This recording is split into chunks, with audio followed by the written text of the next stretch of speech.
2010 में एक टीचर द्वारा शुरू किया गया एक कोचिंग 2017 में आकर के बन जाता है $1 बिलियन की कंपनी और बन जाता है भारत का सबसे पहला यूनिकॉर्न स्टार्टअप। यूनिकॉर्न माने 8,000 करोड़ की कंपनी। 2021 में यही कंपनी $1 बिलियन से बढ़ करके पहुंच जाता है $22 बिलियन के वैल्यूएशन पर। और सिर्फ भारत ही नहीं बल्कि पूरे विश्व की सबसे बड़ी एडटेक कंपनी बन जाती है। मैं आपको बता दूं कि इसके साथ बहुत बड़े बड़े सेलिब्रिटी का भी नाम जुड़ता है, जैसे कि शाहरुख खान, प्रियंका चोपड़ा और फुटबॉल के बहुत बड़े खिलाड़ी लियोनेल मेसी का। शाहरुख खान यहाँ तक तो इसमें स्टेक भी खरीद लेते हैं। मैं आपको बता दूं कि 2022 के फीफा वर्ल्ड कप में ये क्लेम भी करता है कि फीफा वर्ल्ड कप में ये अपना स्पॉन्सरशिप भी लेता है और उसके लिए बहुत ज़्यादा पैसे खर्च करता है। तो आज मैं बात करूंगा इसी कंपनी के बारे में कि आखिर ये कंपनी 2017 में $1 बिलियन की होने के बाद 2021 में $22 बिलियन की होती है।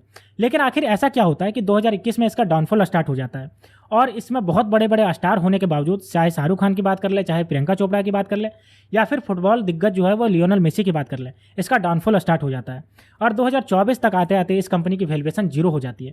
यानी 2021 में $22 बिलियन की कंपनी 2024 में आते आते $0 बिलियन की वैल्यूएशन पे कैसे आ गई? आखिर इसके फाउंडर ने ऐसी क्या गलती कर दी जिसकी वजह से इसका वैल्यूएशन एकदम जीरो हो गया? आज मैं बताऊंगा इसी कंपनी के शुरुआत से लेकर के अंत तक की कहानी। तो चलिए वीडियो शुरू करते हैं। वैसे तो आपको पता चल गया होगा हम किस कंपनी की बात कर रहे हैं, लेकिन अगर आपको नहीं पता चला तो मैं नाम बता देता हूं। आज हम बात करने वाले हैं बायजूस कंपनी के बारे में। जी हाँ, बायजूस जो ऑनलाइन एजुकेशन प्रोवाइड करती है, और इसके फाउंडर बैजू रविंद्रन के बारे में। आखिर बैजू रविंद्रन ने कैसे इसको जीरो से खड़ा करके $22 बिलियन तक पहुंचा दिया और उसी की कौन कौन सी गलती रही जिसकी वजह से ये कंपनी $22 बिलियन से गिर करके फिर से जीरो पे आ गई। तो चलिए कहानी शुरू करते हैं। तो कहानी शुरू होती है 2010 को, जब बैजू रविंद्रन अपनी कोचिंग संस्था खोलते हैं। एक छोटी सी कोचिंग संस्था बेंगलुरु में एक छोटा सा कमरा लेते हैं जहाँ पे वो 11 और 12 बच्चों को पढ़ाना स्टार्ट करते हैं। लेकिन उनका पढ़ाने का तरीका इतना बढ़िया रहता है कि बहुत ही कम समय में उनका कोचिंग बहुत ज़्यादा फेमस हो जाता है और बहुत ज़्यादा बच्चे उसके पास पढ़ने चले आते हैं। धीरे धीरे उनकी जो छोटी कोचिंग थी वो बड़ी होती चली जाती है और पूरे बेंगलुरु में 11-12 के बच्चे उनके बहुत ज़्यादा फ़ैन हो जाते हैं और पूरे बेंगलुरु में उनके पढ़ाई का चर्चा होने लगता है। 2011 तक आते आते बैजू रविंद्रन बहुत ज़्यादा फेमस हो जाते हैं अपने बच्चों के बीच में और पढ़ाई इंस्टीट्यूट के बीच में। तो 2011 में बैजू रविंद्रन सोचते हैं कि मेरा जो पढ़ाने का टेक्निक है वो बहुत ज़्यादा यूनिक है, तो क्यों ना इसको बेंगलुरु से बाहर निकालकर पूरे देश के बच्चों तक फैलाया जाए। और इसी पर्पज से वो एक कंपनी शुरू करते हैं 2011 में और नाम रखते हैं बैजू, अपने नाम पे, बैजू रविंद्रन के नाम पे। और 2011 में बैजू का ब्रांच जो है वो पूरे ऑल ओवर इंडिया में खुलना स्टार्ट होता है, चाहे दिल्ली हो, चाहे मुंबई हो, चाहे अहमदाबाद हो, चाहे लखनऊ हो, चाहे और भी छोटे छोटे शहरों में हो जहाँ पे एजुकेशन का बहुत ज़्यादा हब रहता है, वहाँ पे बैजू का इंस्टीट्यूट खुलने लगता है। और बहुत ही कम समय में बैजू अपना नाम बना लेता है क्योंकि उसके यूनिक पढ़ाने का स्टाइल से बैजू बहुत ही कम समय में स्टूडेंट के बीच में बहुत ज़्यादा फेमस हो जाता है और साथ ही साथ उनके पेरेंट्स के बीच में भी बहुत ज़्यादा फेमस हो जाता है। पेरेंट्स सब अपने बच्चों को बैजू में पढ़ाने के लिए बहुत ज़्यादा फीस देने को भी तैयार थे क्योंकि बैजू के पढ़ाने का तरीका, उसका अप्रोच जो था वो बहुत यूनिक स्टाइल था। अभी तक कोई ऐसी कंपनी या फिर कोई ऐसा एजुकेशन हब नहीं था जो इस तरीके से बच्चों को पढ़ाया, जिसकी वजह से बैजू बहुत कम समय में बहुत ज़्यादा पॉपुलर हो गया। 2017 तक आते आते बैजू $1 बिलियन की कंपनी बन गया और बन गया भारत का पहला यूनिकॉर्न स्टार्टअप। यूनिकॉर्न माने आपको पहले ही बता चुका हूँ, जिस कंपनी का वैल्यूएशन 8,000 करोड़ इंडियन रुपीज़ में हो जाता है उसको बोलते हैं यूनिकॉर्न। ठीक है, तो इसका स्टार्टअप हो जाता है $1 बिलियन की कंपनी, यानी कि पहला यूनिकॉर्न स्टार्टअप। धीरे धीरे कंपनी के पास बहुत सारे इन्वेस्टर आते हैं और अपने कंपनी को और ज़्यादा बड़ा करने के लिए फंड देना स्टार्ट करते हैं। कंपनी के पास बहुत ज़्यादा फंड जुटने लगता है तो कंपनी अपने बिजनेस को और ज़्यादा एक्सपेंड करने लगती है। जहाँ कंपनी 11-12 में फोकस करती है बच्चों को पढ़ाने के लिए, अब कंपनी अपने बिजनेस को और ज़्यादा आगे बढ़ाने के लिए वो 5 क्लास से लेकर के 11-12 को पढ़ाने लगती है और साथ ही अलग अलग फील्ड के जो इंस्टीट्यूट होते हैं उनको वो खरीदना स्टार्ट करती है। और इसी के साथ ही $950 मिलियन में वो खरीदती है आकाश इंस्टीट्यूट को, जो मेडिकल लाइन में बहुत बड़ा नाम रहता है। साथ ही इसके साथ खरीदती है व्हाइट हार्ट जूनियर को $300 मिलियन में, जो कि बच्चों को कोडिंग पढ़ाता है। और इसी के साथ ही ये बहुत सारे इंस्टीट्यूट को एक्वायर करती है, चाहे भारत हो चाहे वर्ल्ड हो, और पूरे वर्ल्ड में फैलती है और एक्वाजिशन पे ही लगभग $200 बिलियन खर्च करती है। और 2021 तक आते आते इस कंपनी का वैल्यूएशन हो जाता है $22 बिलियन और कंपनी बन जाती है विश्व की सबसे बड़ी एडटेक कंपनी। इस कंपनी ने अपने प्रचार के लिए बड़े बड़े सेलिब्रिटी के साथ टाई अप किया था, जैसे शाहरुख खान, प्रियंका चोपड़ा और लियोनेल मेसी। शाहरुख खान तो यहाँ तक इसमें अपना स्टेक भी लिए थे और वो बैजू लर्निंग ऐप का प्रचार भी करते थे।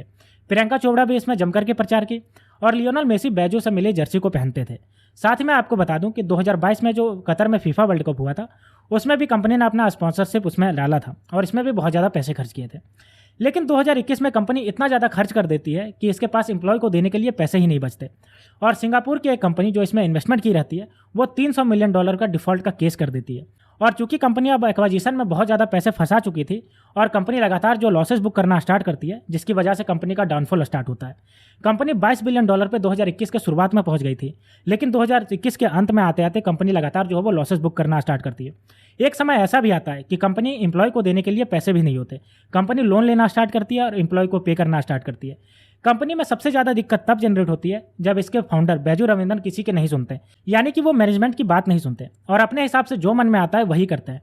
इतना बड़े बड़े वैल्यूएशन पे जो एक्विजिशन हुआ था, चाहे आकाश इंस्टीट्यूट की बात कर ले जो $950 मिलियन में एक्विजिशन हुआ था, चाहे व्हाइट हैट जूनियर की बात कर ले जो कोडिंग सिखाती है जिसका $300 मिलियन में एक्विजिशन हुआ था, वो मैनेजमेंट जो उसके खिलाफ थी, लेकिन इसके अगेंस्ट में जाकर के बैजू रविंद्रन ने इन सबका एक्विजिशन किया था। उनका बस यही था कि हम इस कंपनी को बहुत ज़्यादा आगे ले जाए और बहुत ज़्यादा बड़ा बनाएं, इंडिया की सबसे बड़ी कंपनी एडटेक में बनाएं। लेकिन उनको पता नहीं था कि यही दावा इनके लिए बैकफायर करेगा और यही इनके साथ हुआ। जहां ये धीरे धीरे करके अपने क्वालिटी को कंप्रोमाइज़ करने लगे क्योंकि इनके पास पैसे नहीं बचते थे, वहीं अब ये ज़्यादा फोकस करने लगे अपने टैबलेट और पेनड्राइव कोर्सेज को बेचने में और एग्रेसिवली अपने एम्प्लॉय को कहते हैं कि टैबलेट और पेनड्राइव कोर्सेज बेचने पर ज़्यादा फोकस करो, जिसकी वजह से इसका जो ब्रांड वैल्यू बना था, बायजूस जो इतने दिनों से ब्रांड वैल्यू बनाया था, वो धीरे धीरे अब जो है वो बैकलेस का सामना करना पड़ने लगा। जहाँ पहले ये पेरेंट्स के बीच में बहुत ज़्यादा फेमस था, वहीं पेरेंट्स इसके ऊपर इल्ज़ाम लगाने लगे कि ये बहुत ज़्यादा पैसे लेने लगा है और एजुकेशन क्वालिटी में बहुत ज़्यादा कॉम्प्रोमाइज़ होने लगा है, जिसकी वजह से धीरे धीरे इसका जो है वो मार्केट शेयर भी घटने लगता है और बच्चे इसमें आना कम करने लगते हैं। और यही रीज़न रहता है कि देश भर के बहुत सारे इसके इंस्टीट्यूट में बहुत बच्चों की कमी हो जाती है, यहाँ तक कि बहुत सारे इंस्टीट्यूट को इसको बंद करना पड़ता है, बैजू के बहुत सारे ऑफिसेस को बंद करना पड़ता है। मैं आपको बता दूं कि बैजू का डाउनफॉल स्टार्ट होता है 2021 के अंत में, जहाँ पे ये कंपनी को अपना पेमेंट देना स्टार्ट नहीं कर पाती है, लेकिन धीरे धीरे कंपनी का डाउनफॉल और स्टार्ट हो जाता है। कंपनी के मैनेजमेंट में भी बहुत सारी दिक्कतें चल रही थी और सबसे बड़ा दिक्कत क्रिएट करते थे इसके फाउंडर बैजू रविंद्रन। बैजू रविंद्रन कभी भी मैनेजमेंट की बात नहीं सुनते थे, उसके मन में जो आता था वो अक्सर वही करते थे। जब उनके मन में आ गया कि इंस्टीट्यूट को खरीदना है तो चाहे उसका वैल्यूएशन कुछ भी हो, वो उसको खरीद करके ही मानते थे और यही रीजन रहा कि बहुत हाई वैल्यूएशन पे बहुत सारे इंस्टीट्यूट को खरीदा गया, जो बाद में वैल्यूएशन बहुत ज़्यादा गिर गया। आगे अगर बता दूं तो इनके जो है वो लगातार ये लॉसेस बुक करने लगी बायजूस कंपनी, जिसकी वजह से कंपनी जो है वो बहुत सारे डेप्ट में आ गई। कंपनी अलग अलग चाहे देसी बात करें या विदेशी फंड से बहुत ज़्यादा पैसा उठाई थी, लेकिन वो डिफॉल्ट करने लगी क्योंकि कंपनी के पास कोई पैसा ही नहीं आता था। लगातार कंपनी लॉसेस बुक करती थी, जिसकी वजह से कंपनी के ऊपर केस भी करा गया। चाहे यूएस में की बात कर लें, चाहे इंडिया की बात कर लें, चाहे सिंगापुर की बात कर लें, बहुत सारी जगह पे कंपनी के खिलाफ केस किया गया इनके डेप्ट को लेकर के, क्योंकि कंपनी उनसे लिए गए उधार को चुकाने में असमर्थ थी। धीरे धीरे कंपनी का जो है वो रेपुटेशन घटता गया, इसका ब्रांड वैल्यू घटता गया और धीरे धीरे घटता गया इसका वैल्यूएशन, क्योंकि 2021 में कंपनी का वैल्यूएशन $22 बिलियन था, लेकिन अब कंपनी डेप्ट में पूरी तरीके से फंस चुकी थी। कंपनी का ब्रांड वैल्यू भी पूरी तरीके से गिरता जा रहा था और कंपनी का जितना भी इंस्टीट्यूट थे वो धीरे धीरे बंद होते जा रहे थे।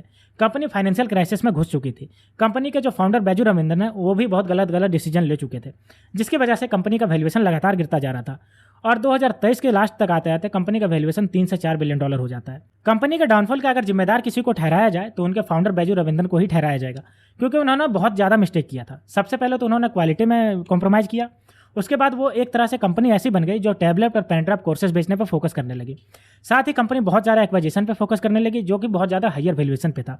इसके साथ ही बैजू रविंद्रन ने प्रमोशन पे भी बहुत ज़्यादा पैसे खर्च किया, अपने ब्रांड वैल्यू को बनाने के लिए बहुत ज़्यादा प्रमोशन पे पैसे खर्च किया, जिसकी वजह से कंपनी के पास बहुत ज़्यादा लॉसेस होने लगी। मैं आपको बता दूं कि 2024 के शुरुआत के आते आते कंपनी का वैल्यूएशन को इसके एक इन्वेस्टर ने जीरो बता दिया, यानी कि इन्वेस्टर ने जो इसमें पैसे लगाए थे उसको बता दिया कि ये पैसे पूरी तरीके से डूब गए हैं और इसके वैल्यूएशन को जीरो कर दिया गया। तो ये थी इस कंपनी की शुरुआत से लेकर के अंत तक की कहानी। तो ये थी कहानी बैजूस और बैजूस के फाउंडर बैजू रविंद्रन की, जो 2021 में $22 बिलियन की कंपनी होते हुए 2024 के शुरुआत में $0 बिलियन की कंपनी बन जाती है। तो अगर आपको ये वीडियो अच्छी लगी हो तो मेरे चैनल को सब्सक्राइब और वीडियो को लाइक करिए। तो मिलते हैं किसी नए वीडियो में, तब तक के लिए स्टे ट्यून्ड। Thank you.